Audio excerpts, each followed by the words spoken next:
bien que j'aime qu'on soit bleu de moi, on va parler du MR cette fois-ci. On va commencer, comme tous les autres, par la fiscalité. Alors la fiscalité, pour le MR qui est un parti libéral, c'est aussi un des grands points. Alors ce qu'ils veulent, ce sont principalement baisser l'impôt des bas revenus. Et je vais dire déjà à l'avance, 3 lettres très importantes pour le MR, PME, petite et moyenne entreprise. Ils veulent justement simplifier et justement créer un meilleur avantage pour la fiscalité, pour l'innovation dans les PME, pour qu'il y ait une simplification au niveau des brevets, pour que ce soit simplifié, que ce soit étendu aux innovations non technologiques.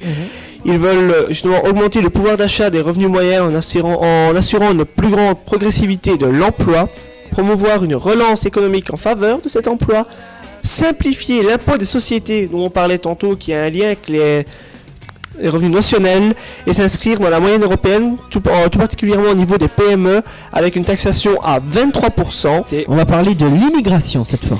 Alors, détail intéressant, puisque j'ai regardé le programme du MR, le mot immigration revient très peu, mais ils utilisent plutôt le mot intégration, ce qui, ma foi, est assez intéressant, puisque justement, ils ne veulent pas recommencer les erreurs du passé.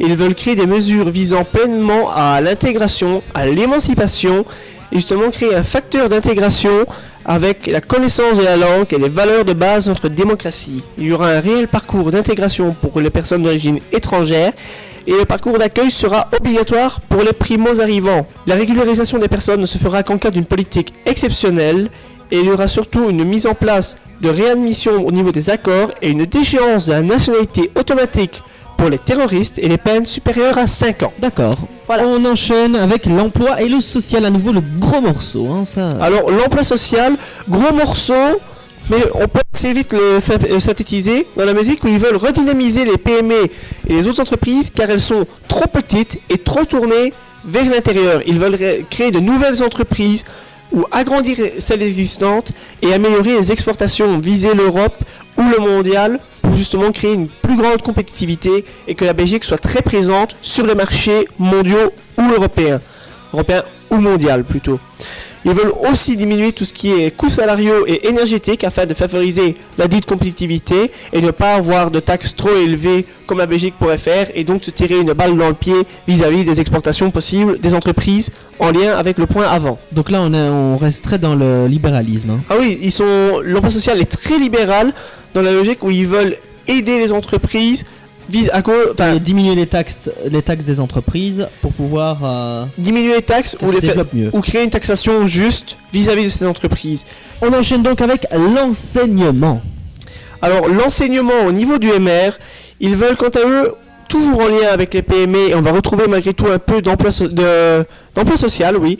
Ils veulent dynamiser les partenariats croisés entre l'enseignement et le monde des entreprises, mais justement trop de jeunes sortent de leur cursus scolaire sans diplôme et ils veulent justement qu'on améliore la qualification des personnes soit trop âgées ou trop jeunes pour retrouver un travail. Là on retombe dans l'emploi social sur base de l'enseignement avec les personnes qui ont justement décroché lors de leurs études secondaires. On continue avec la sécurité. Ah, la sécurité justement du MR. Ce qui sous-entendent, eux, c'est, comme beaucoup de partis, plus de policiers sur le terrain et moins de tâches administratives. Ils veulent réellement qu'ils soient présents sur le terrain, faciliter l'accès à la justice et raccourcir les procédures afin justement que la justice soit plus rapide et malgré tout, toujours aussi efficace, voire plus efficace encore. Alors, ils veulent aussi que les personnes ne renoncent pas à faire valoir leurs droits, justement avec ces retards de justice, et justement que le système soit moins opaque et qu'il soit moins élitiste ou moins distant, avoir une justice plus proche, plus transparente et qu'on sache ce qui se passe, pourquoi, où et quand ça se passe. Et on enchaîne et on termine avec l'Europe.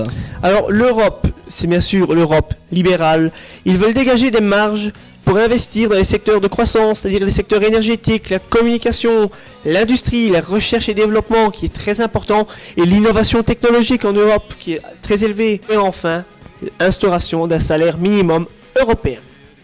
Voilà, l'Allemagne d'ailleurs qui va instaurer un salaire minimum, j'ai vu, il n'y en avait pas. L'Allemagne en parlait, un peu, ils ont un peu regardé le système français, mais reste à voir ce que les Allemands vont faire et éviter les problèmes liés au salaire minimum. Et encore une fois, il faudra voir avec le salaire minimum, le même salaire minimum en Belgique ou dans un autre pays, Alors, ça peut différencier un petit peu. Ce sera l'harmonisation du salaire minimum.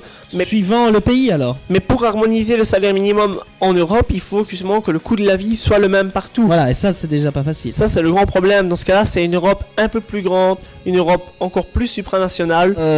Conclusion du MR dans quelques instants, juste avant l'interview recueillie par tes soins de Didier Reynders, le ministre des Affaires étrangères. Voilà. On sait que tu es difficile, mais il est ministre des Affaires étrangères. Allez, c'est parti, interview de Didier Reynders.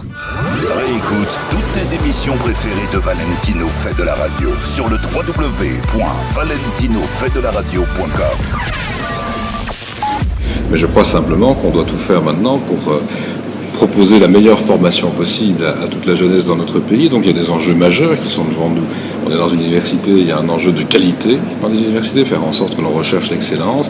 Il y a un enjeu aussi pour revenir sur des mesures qui ont été prises de manière un peu absurde, comme le décret inscription, qui a tendance dans l'enseignement obligatoire à diminuer la qualité d'un certain nombre d'établissements plutôt que de réellement organiser une mixité sociale. Et puis il y a un enjeu majeur dans ce qu'on appelle la formation professionnelle, donc l'enseignement technique et professionnel, qui aujourd'hui est laissé à l'abandon et qui devrait permettre de donner une qualification à des jeunes qui malheureusement sont beaucoup trop souvent avec une faible qualification et dès lors fortement au chômage, puisqu'on a plus de 30% des jeunes de moins de 25 ans au chômage en Wallonie et près de 40% en Bruxelles. Donc voilà, c'est l'investissement dans la formation qui est l'élément déterminant pour cette jeunesse. On va d'ailleurs en parler d'ici les élections. Et pour l'avenir du pays, je pense que si on investit beaucoup dans la formation, dans la recherche, on a tout à fait la capacité de garder un développement important, une capacité de financer un outil social qui est très performant chez nous. Et j'espère dès lors que tout cela, j'arriverai à le faire passer dans le message d'ici les élections du 25 mai, donc de le mettre en œuvre ensuite. Valentino est dans ta radio. Réagis à l'émission en direct sur Twitter avec le hashtag #VFDLR. C'est Valentino fait de la radio, émission spéciale élection. Tout de suite, voici la conclusion, une petite conclusion très rapide du MR. Qu'est-ce qui en ressort? C'est beaucoup l'économie, hein. Ils en parlent beaucoup, de la fiscalité, de l'économie. Pour un parti libéral, c'est normal que l'économie soit très présente. Maintenant, c'est comme tous les partis, ils restent très fidèles à leur nom, c'est tautologique. Mais oui, ils sont très libéraux, ils veulent vraiment une relance de l'économie par l'enseignement, par les PME, par les entreprises, mais ils veulent réellement relancer les salaires et que les salaires soient plus justes pour s'harmoniser au coût de la vie des personnes. Un programme également, mais un petit peu comme les autres partis, très européen aussi, je trouve. Et certains partis visent beaucoup plus l'Europe. Le MR est connu pour l'Europe.